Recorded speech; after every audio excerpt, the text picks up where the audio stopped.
के अपना राज चला सकते। तो मैं चाहूँगी कि आप अपने बच्चों के मन में डालिए कि आपको सिर्फ नौकरी तक सीमित नहीं रहना, आपको व्यापार भी करना है, आपको व्यवसाय भी करना है, आपको उस कुर्सी तक पहुँचना है जहाँ से इस देश को चलाने का काम होता है। तो निश्चित रूप से मैं चाहूँगी कि यदि ऐसे विचार हम अपने बच्चों में बचपन से भरें तो या फिर एक रोजगारवान समाज बनाने की दिशा में काम करें तो आने वाले समय में हमारा जो समाज है निश्चित रूप से एक बहुत अच्छे जगह पर हम लोग देख सकेंगे। और ये जो जन सैलाब है, जो दादा ने ये जन सैलाब जो तैयार किया है, जो गोंडवाना समग्र विकास क्रांति आंदोलन को, जैसे हमारे सम्मानीय मरकाम मामा जी ने कहा कि विद्यार्थी जीवन से लेकर अभी तक मैं दादा के साथ संघर्ष करता आया हूँ और आखिरी समय तक मैं संघर्ष करता रहूँगा।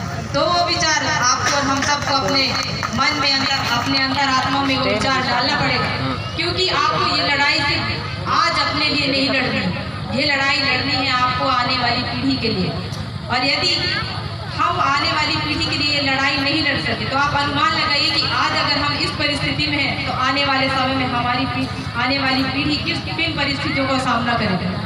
कहीं ना कहीं हमारे समाज की यही कमी है कि हम उन समस्याओं पर विचार नहीं कर पाए। हमने जाना ही नहीं कि आने वाले समय में क्या मुसीबतें हमारे सामने आए हैं। तो आज ये लड़ाई सिर्फ आपको अपने लिए नहीं बल्कि आने वाली पीढ़ी के लिए भी लड़नी है।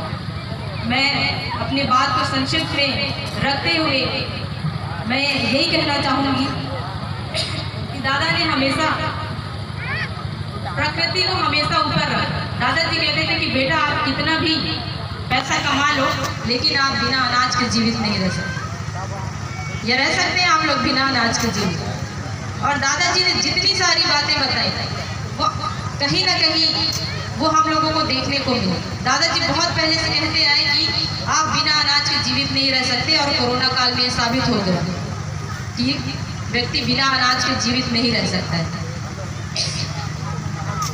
तो ऐसी बहुत सारी बातें हैं साथियों जो मैं इस मंच के माध्यम से रखना चाहती हूँ, परंतु समय का अभाव है। हमारे बीच ऐसे बहुत से वक्ता और विचारक हैं जो अपनी बातों को रखेंगे, परंतु इसी दरमियान मैंने कुछ पंक्तियाँ लिखी हैं। मैं चाहूँगी कि मैं उन पंक्तियों को आप सबके समक्ष साझा करूँ, क्योंकि हमारी लड़ाई अस्तित्व और अस्मिता के अलावा जल, जंगल और ज़मीन की भी लड़ाई है।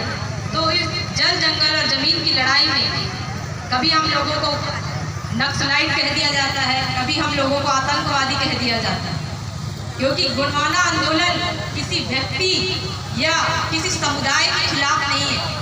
ये लड़ाई है शोषित वर्गों के द्वारा शोषक वर्गों के खिलाफ। वो वर्ग जिन्होंने शोषण सहा है वो वर्ग आज लड़ रहा है उन शोषण करने वालों के खिलाफ। तो इस लड़ाई को एक जातिवाद का नाम दे दिया गया और इस जातिवाद का धब्बा आपको और हम सबको मिटाना पड़ेगा।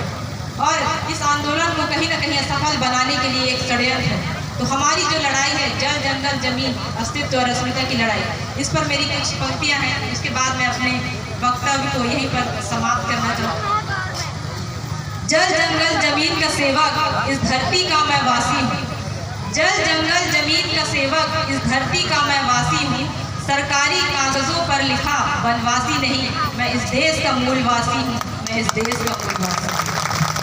नदियों की धाराओं संग बहकर जंगल को मैंने सींचा है। नदियों की धाराओं संग बहकर जंगल को मैंने सींचा है। धरा की माटी मस्तक पर रख माँ के चरणों सा पूजा है। सत्ता में मदहोश परिंदे विकास की माला लाए हैं।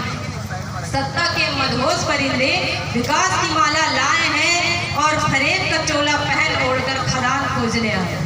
लोग कहते हैं कि हम विकास करेंगे, पर विकास की आड़ में वो आपके अनुसूचित क्षेत्रों में खदान खोजने आ रहे हैं।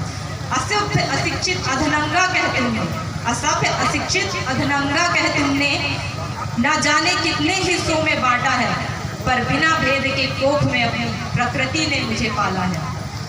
डाल डाल और पात पात जड़ से काटा जा रहा है, शोषण करने वाला इसे विकास की राह बता रहा है। ना मैं हिंसक ना असभ्य हूँ, ना मैं हिंसक ना असभ्य में ना ही नक्सलवादी हूँ। ना मैं हिंसक ना असभ्य में ना ही नक्सलवादी हूँ। सत्ता के षड्यंत्र में मैं एक बेगुनाह अपराधी हूँ, मैं एक बेगुनाह अपराधी हूँ।